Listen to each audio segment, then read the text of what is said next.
ఈ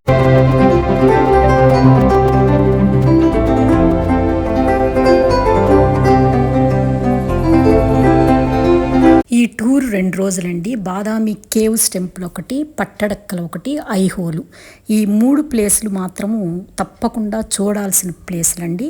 ఇవి మాత్రమే నేను కవర్ చేస్తానండి. కేవ్స్ని 4 భాగాలుగా మలిచారండి. మొదటి భాగం వచ్చేసరికి మహాశివునికి అంకితం చేశారు. ఇప్పుడు మనం మొదటి కేవ్ గుహలోకి వెళ్దాము.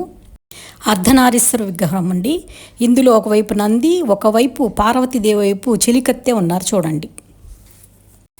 ఒక చేతికి గాజులు, ఒకవైపుకు సోలము ఉంది. తర్వాత భూతనాథుడు కూడా ఉన్నాడు చూడండి. ఈ విగ్రహంలో ఒకవైపు నంది, ఒకవైపు వేణుగు కనిపిస్తుంది. ఇటువైపు నటరాజస్వామి విగ్రహము 9 చేతులండి, 18 చేతులు ఉంటాయి. నటరాజస్వామి లుచ్చభంగిమ అంటారు. ఇది హరిహరుల విగ్రహము. శివుడు, విష్ణుమూర్తి 2 కలిపి చెక్కిన విగ్రహం అండి. ఒకవైపు శంకు ఉంటుంది, ఒకవైపు శూలం ఉంటుంది చూడండి.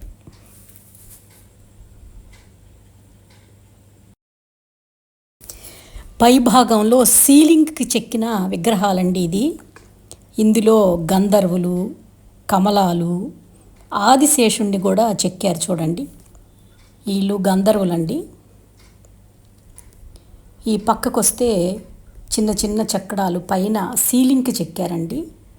ఆదిశేషుడు పడగలు చుట్టుకొని ఉన్నాయి. ఈ కార్వింగ్స్ చూడండి ఎంత బాగుందో, చాలా అద్భుతంగా ఉంది.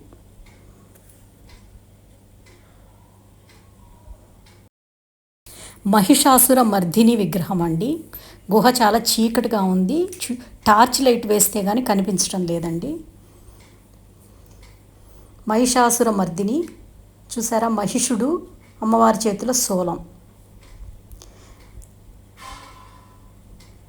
ఈ పక్కకు వస్తే నెమల మీద కూర్చున్న కుమారస్వామి, సుబ్రహ్మణ్యేశ్వర స్వామి, విఘ్నేశ్వరుడు విగ్రహాన్ని బాగా విరక్కొట్టేశారండి. కాళ్ళు అవన్నీ కూడా చీకటిగా ఉంది, కనిపించడం లేదు. టార్చ్ వేసి మరీ నేను రికార్డ్ చేస్తున్నాను. ఈ కింద వైపున ఈ చిన్న చిన్న విగ్రహాలు చెక్కుతారండి, భలే బాగుంటాయి అవి. బయటకు వచ్చిన తర్వాత అవుట్లుక్ అండి. ఇది పార్కింగ్ ప్లేసు. ఫస్ట్ గుహ నుండి తీశాను. చాలా బాగుందండి, చాలా అద్భుతంగా ఉన్నాయి. ఇవి ఇసుక రంగులో ఉన్నాయండి. ఇసుక శిలలు అంటారు వీటిని, కొండలు తొలుస్తారు వీటిని. రెండవ గుహ, ఇక్కడ కూడా నటరాజస్వామి విగ్రహం చెక్కారండి. చాలా అద్భుతంగా ఉంది.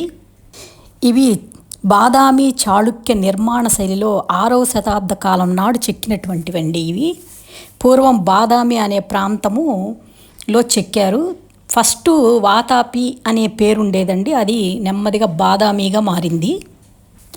రెండవ గృహ పూర్తిగా విష్ణుమూర్తి చక్రాలతో ఉంటుంది. వరాహ, త్రివిక్రమ అవతారాలు ఉన్నాయండి. విష్ణుమూర్తి గరుడ అవతారాలు కూడా చూడవచ్చు మనం. ఇక్కడ బలిచక్రవర్తి వామనుడు 3 అడుగులు అడిగితే ఉంటుంది కదండి, ఆ సిచ్యువేషన్ని చెక్కారండి. ఇక్కడ కాలు చూడండి ఎంత దూరం పెట్టాడు. వామన అవతారం.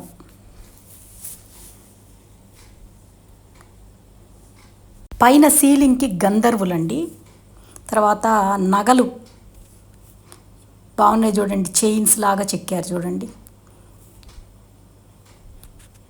ఈ శిల్ప చాతుర్యము. తర్వాత స్వస్తిక్ మోడల్లో పైన చెక్కారు. ఇంకా పోతే ఇక్కడ ఒక శివాలయం లాగా ఉందండి. లోపల శివలింగం అది ఏమీ లేదు. వరాహమూర్తి సీలింగ్ చూశారు కదా, స్వస్తిక్. ఇక్కడేమో అశోక చక్రము. ఈ గుళ్ళో శివలింగం లేదు, అయితే ఇది శివాలయం అని చెప్పారు. మరి ముందు నంది కూడా ఉందండి, అందుకని శివలింగమే అనుకోవచ్చు, కానీ లింగం లేదు. ఇక్కడి నుంచి 3వ గుహకి వెళ్దామండి. 100 అడుగుల లోతు ఉన్న 3వ గుహ దేవాలయంలో విష్ణుమూర్తి, త్రివిక్రమ, నరసింహ అవతారాలు కనపడతారండి. శివపార్వతుల కళ్యాణ చిత్రాలు కూడా పైన చెక్కడం జరిగింది. ఈ బయటంతా కూడా కోనేరు, ఒక పెద్ద చెరువు ఉందండి. వర్షం నీళ్ళన్నీ కూడా ఆ చెరువులో దిగుతాయి. పంటలకి, ఇక్కడ ఈ గుహలు చెక్కే వాళ్ళకి, వాటికి ఉపయోగించే వాళ్ళని చెప్పారు. ఇప్పుడు గుహల లోపలికి వెళ్దాము. ఇక్కడ స్తంభాలు ప్లెయిన్గా ఉన్నాయండి. హనుమంతుడు చాలా భారీ విగ్రహం అండి. ఇలా ఉంది కానీ కెమెరాలో చాలా పెద్ద పెద్ద విగ్రహాలు. ఇక్కడ కూడా విష్ణుమూర్తి శివుడు ఇద్దరు కలిసి ఉన్నది. ఇక్కడ బలి చక్రవర్తికి కాలు పెడతాడు కదా, వామన అవతారము. ఈ పైన 3D షేప్లో శిల్పాలు చెక్కారు చూడండి. ముందుకి ప్రొజెక్ట్ అయ్యి ఉన్నాయి, 3D షేప్లో ఉన్నాయి గంధర్వులు. నేరుగా వెళ్తే మనం దూరంగా లాంగ్ షాట్లో స్తంభాలు బలి చాలా బాగున్నాయండి.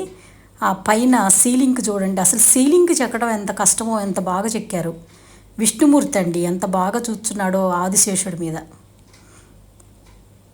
అసలు ఎంత అద్భుతంగా ఉందోనండి విగ్రహం. ఇవన్నీ కూడా 3D షేపులో చెక్కిన విగ్రహాలండి. ముందుకు కొంచెం ప్రొజెక్ట్ అయి ఉన్నాయి, చాలా బాగున్నాయి, చాలా అద్భుతంగా ఉన్నాయండి. తప్పక చూడాల్సిన ప్లేస్ ఈ బాదామి. ఇవి చూసారా తిరగళ్ళు ఎంత పెద్దగా ఉన్నాయో. కుబేరుడు. 4వ గుహకి వెళ్దామండి. 4వ గుహ దేవాలయం పూర్తిగా జైనులకు సంబంధించింది. మహావీరుడు కూర్చున్న భంగిమలో తీర్థంకరుడు, పార్శ్వనాథుడు చిత్రీకరించబడ్డాయి. ఆ పైనుంచి జలపాతం వస్తుందంటండి, వర్షాకాలం వస్తే చాలా పెద్దదిగా ఉంటుందంట. ఈ మధ్య ఏదో ఒక సినిమాలో ఇక్కడ షూటింగ్ చేశారండి, బాగుంది, భలే కనపడింది. తీర్థంకరులు జైనులకు సంబంధించిన శిల్పాలండి ఇవన్నీ కూడా. పార్శ్వనాథుడు, ఇవన్నీ తీర్థంకరులు. జైన మతంలో వాళ్ళని తీర్థంకరులు అంటారండి. 24వ 23వ పార్శ్వనాథులు వీళ్ళ విగ్రహాలు ఉన్నాయి. ఈయన కూడా జైనుడేనండి, పార్శ్వనాథుడు అంటారు. ఇవన్నీ అవే విగ్రహాలు. వీళ్ళ ఆర్కిటెక్చర్ అంతా కూడా, వీళ్ళ శిల్పం అంతా కూడా ఇలాగే ఉంటుందండి. భుజాలు వెడల్పుగాను, కాళ్ళు పొడవుగా, నడుం భాగం చిన్నదిగా అలా ఉంటుంది. చిన్న చిన్నగా గుహలుగా టెంపుల్స్గా చెక్కారండి పైన. ఇక్కడ పెద్ద ఆర్కిటెక్చర్ ఏమీ లేదు, ప్లెయిన్గా ఉంది దాదాపు. ఇవి అన్ని పార్శ్వనాథులు తీర్థంకరులవే ఉన్నాయి అన్నీ కూడా. ఇక్కడ కూడా చాలా చీకటిగా ఉందండి. ఇక్కడ పార్శ్వనాథుడు కూర్చున్న విగ్రహం చూశారు కదా, ఇది చెరువు అండి. నేరుగా బయటికి వస్తే ఈ దారి చాలా అద్భుతంగా ఉందండి, భలే నచ్చింది నాకు. అటు ఇటు గోడలు, మధ్యలో దారి, ఆ చివరికి వెళ్తే పెద్ద చెరువు. ఆ చెరువు దగ్గర ఒక గుడి ఉందండి, వెళ్దాం రండి. బాగా నిండిపోయి ఉన్నాయండి, మేము దిగలేక వెళ్ళలేకపోయాము. పక్కనంతా ఉంది, ఈ పక్కనంతా గుడులు ఉన్నాయి. మామూలుగా ఎండాకాలంలో అయితే ఇన్ని నీళ్లు రావట, వెళ్ళొచ్చు అన్నారు, కానీ మేము దిగలేక వెళ్ళలేకపోయాము. అసలు ఎంత బాగుందోనండి చూడటానికి, అద్భుతంగా ఉంది. మళ్ళీ రిటర్ను అదే దారిలో వచ్చామండి. ఈ దారి మాత్రం నాకు భలే నచ్చిందండి, ఎంత బాగుందో అసలు. బయటికి వస్తే చూసారా ఏం కనపడుతుంది మీకు, ఇది మసీదు చూశారు కదా, అదిగో. ఇక్కడ దత్త విగ్రహము, టెంపుల్ ఉందండి. గుడి మూసేశారు. ఈ గుడిని కూడా సందర్శించి ఇంకా బయటకు వచ్చాము నెమ్మదిగా. ఇక్కడ ఒక పురాతన దేవాలయం ఉందండి, ఎంత బాగుందో అసలు ఈ టెంపుల్. లోపల ఏమీ లేదండి, అంతా పడిపోయి ఉన్నాయి విగ్రహాలు, ఆ శిల్పాలు అవన్నీ కూడా.